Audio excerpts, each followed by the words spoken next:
สามัคคีคือพลัง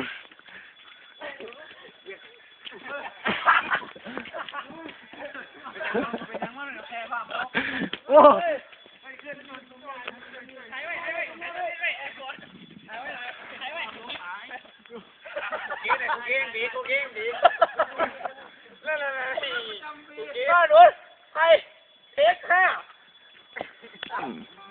ขนาดนี้นะครับเป็นการขึ้นดอยที่ทุลักทุเลของรองเท้า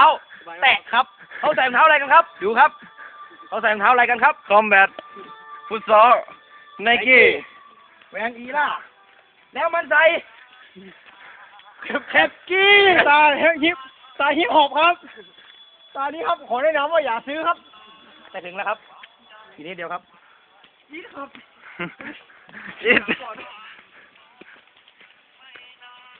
นี่ที่ต้องหย่ำตั้งสิมันเป็นแท็กเตอร์นี่